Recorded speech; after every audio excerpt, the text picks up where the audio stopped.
Hi friends, आप सबका स्वागत है मेरे यूट्यूब चैनल #MPRS में। फ्रेंड्स, यूट्यूब एक ऐसा माध्यम है जिससे हम अपने मन की बात सब तक पहुंचा सकते हैं। तो दोस्तों, बहुतों को मैंने देखा सब ब्लॉगिंग करते हैं, सब कुछ जिसको जो मर्जी वो करता है। तो मैंने भी सोचा मैं भी कुछ करूं, इसलिए मैंने यूट्यूब पर भी अपना अकाउंट बनाया। और फ्रेंड्स, ब्लॉगिंग तो नहीं, लेकिन मैंने सोचा कि मैं अपनी आप बीती आप लोगों के साथ शेयर करूं। फ्रेंड्स, मैं चाहती हूं कि जैसे आप सब ने सबका साथ दिया, जितने भी ब्लॉगर्स हैं या यूट्यूब पर जिन्होंने भी चैनल बनाया, सबका आप लोगों ने बहुत बहुत साथ दिया है, सपोर्ट किया है। बस इसी तरह मेरा भी साथ दें, सपोर्ट करें। तो मैं आप लोगों को अपने जीवन के विषय में कुछ बताना चाहती हूँ। जीवन क्या, आप बीती, और कहाँ से मैं शुरू करूँ ये समझ में नहीं आ रहा है। सॉरी, थोड़ा रुक जाने के कारण। तो मैं बोल रही थी कि मैं आप लोगों के सामने अपनी आप बीती सुनाना चाहती हूँ। दोस्तों, हर किसी के लाइफ में कुछ न कुछ ट्रेजेडी, कुछ न कुछ ऊपर नीचे ज़रूर होता है। लेकिन मुझे लगता है कि मेरी लाइफ नहीं, हमारी लाइफ, मतलब इसमें हम 3 बहनें, हमारे मम्मी पापा और मेरा एक भाई, हम 5-6 लोगों की लाइफ, इसकी कहानी मैं आप लोगों को सुनाऊंगी। और कहानी कहाँ से शुरू की जाए ये समझ में नहीं आ रहा है, तो मैं शुरू करती हूँ इस कहानी। हाँ, आप लोगों के लिए कहानी ज़रूर होगी, मेरे लिए तो हम सब के लिए तो हमारी आप बीती है। तो ये कहानी हमारे मम्मी पापा की शादी से शुरू करते हैं। तो फ्रेंड्स, मेरे पापा और मम्मी की शादी उस समय हुई जब बच्चे खेलते कूदते हैं, उनको दुनियादारी भी समझ में नहीं आती है। मेरे पापा उस समय 11th में थे और मम्मी मेरी 9th में थी। मेरे पिताजी 6 भाई 1 बहन। मेरी दादी हमेशा बीमार रहती थी। बीमारी के कारण उनसे घर का काम काज होता नहीं था, तो उनको चाहिए थे घर संभालने के लिए एक आदमी। अब चूँकि मेरे दादाजी के पास इतनी इनकम थी नहीं कि वो एक परमानेंट 24/7 के लिए एक सर्वेंट रख सकें। तो फिर सबने तय किया कि पापा की शादी कर दी जाए, और जो बहू आएगी वो तो 24/7 फिर घर में ही रहेगी। न उसे कोई पेमेंट चाहिए होगा मंथली, किसी तरह का खर्च नहीं, जो सब जैसे सब लोग रह रहे हैं वैसे वो भी रहेगी।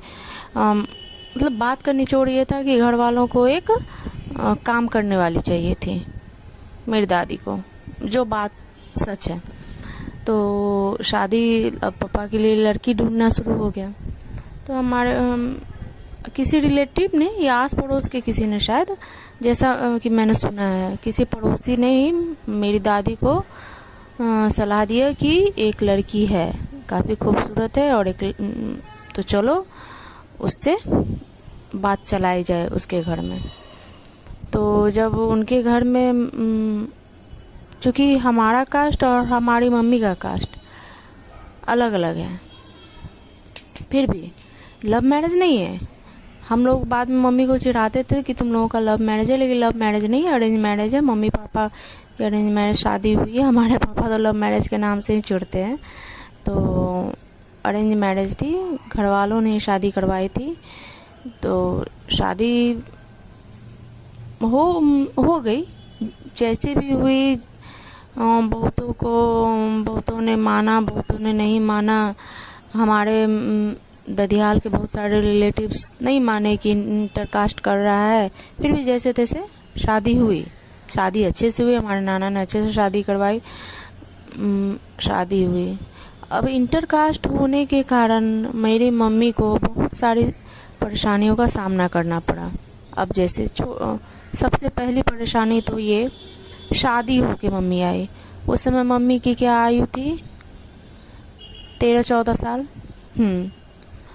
14 या 15 साल शायद, हाँ 15 साल ही थी, और पापा मेरे 11th में थे, तो आप अंदाज़ा लगा सकते हैं 16-17 साल।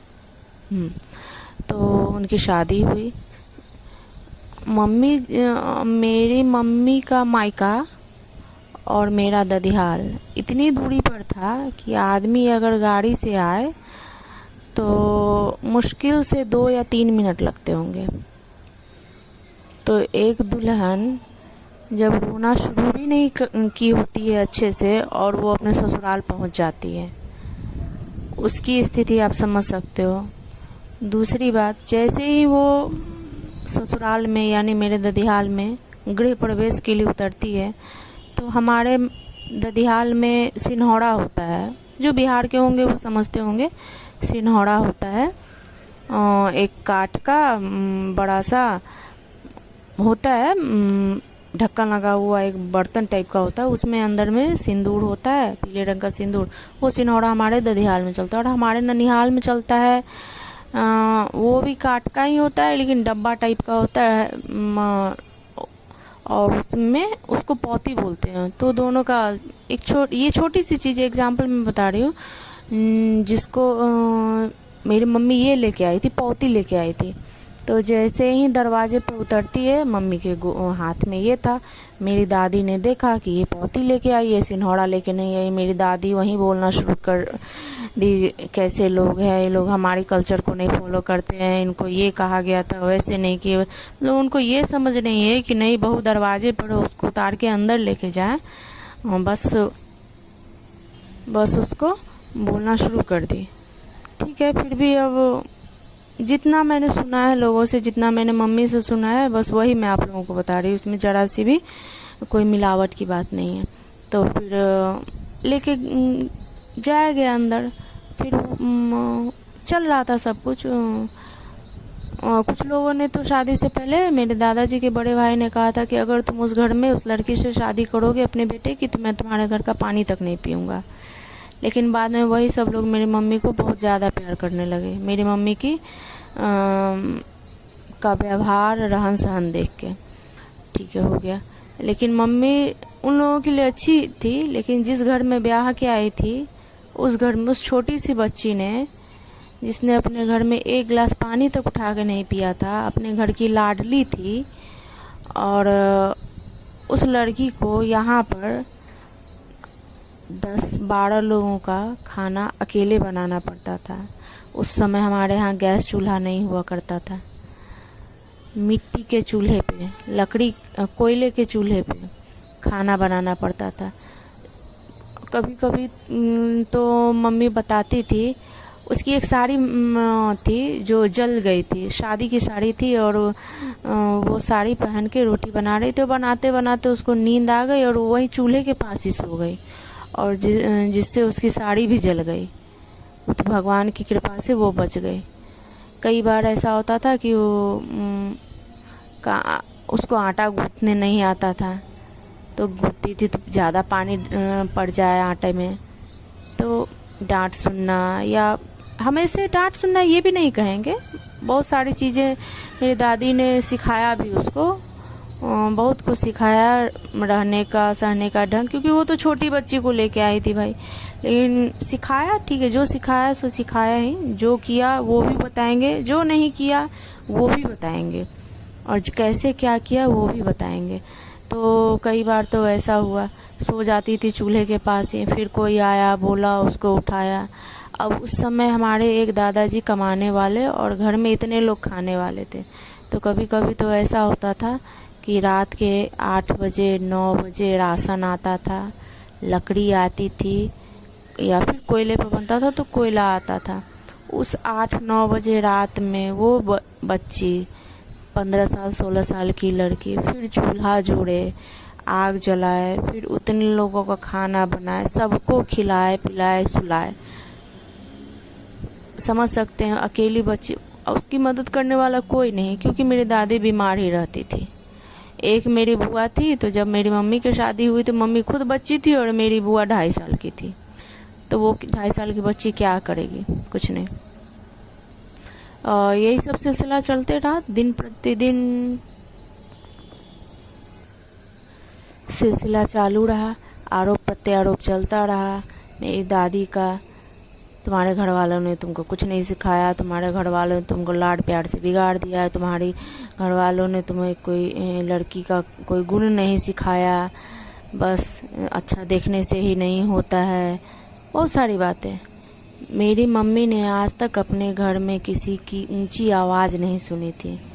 उस लड़की के साथ यहाँ हर दिन किसी न किसी बात के लिए कलेश और उलाहना और यही सब चलता रहा। ये तो छोटी सी बात है, नॉर्मल सी बात है, ये चलता रहा। इस बीच में कभी कभी ऐसा नहीं कहेंगे कि हर दिन ऐसा ही चलता रहा, बहुत सारी अच्छी चीज़ें भी हुई होंगी, खुशी के पल भी आए होंगे कुछ मम्मी के जीवन में। मेरे पापा की पढ़ाई चालू रही और वो भी बीमारी रहते। उनका क्या था, उनके दांत में दर्द था, इस वजह से 2 बार वो +2 में उनका क्रॉस लग गया, वो फेल हो गए। फिर तीसरी बार शायद उन्होंने परीक्षा दिया तो वो पास हो गए। फिर उनकी भी पढ़ाई इसी चलती रही। इसी बीच मेरे भैया का जन्म हुआ। मेरे भैया का शादी के एक साल के बाद, हाँ शादी के 1 या 2 साल के बाद मेरे भैया का जन्म, 1 साल के बाद मेरे भैया का जन्म हो गया। भैया का जन्म हो गया फिर लेकिन पापा सब कुछ वैसे ही चलता रहा, कोई देखने वाला नहीं।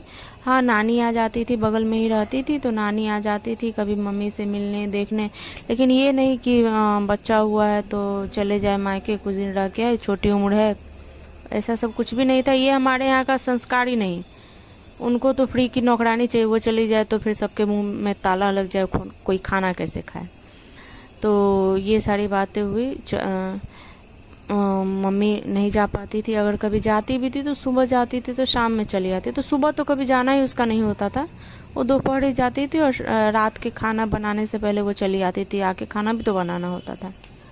चलिए भैया का जन्म हुआ और इसी बीच पापा की भी पढ़ाई अपनी चलती रही। पापा ने इंटर किया, ग्रेजुएशन किया, पापा ने लॉ किया। मम्मी की पढ़ाई नहीं चली, किसी को ये नहीं लगा कि इसको भी पढ़ाया जाए, जबकि मेरी मम्मी दिमाग की इतनी तेज इतनी तीक्ष्ण बुद्धि की, मेरे पापा से ज़्यादा बुद्धि की मम्मी। लेकिन ठीक है, कोई किसी ने ध्यान नहीं दिया, क्यों ध्यान देगा, किसी को सबको नौकरानी चाहिए थी, नौकरानी को कोई नहीं पढ़ाता है। नौकरानी के लिए अच्छा करने की सोच किसकी थी, किसी की नहीं थी। घर में बस ऐसे ही चलते रहा। मम्मी सबकी देख रेख करती थी, छोटे छोटे देवर लोगों की जो देखभाल करना, सबका खाना बनाना, देखना करना, यही सिलसिला चलता रहा।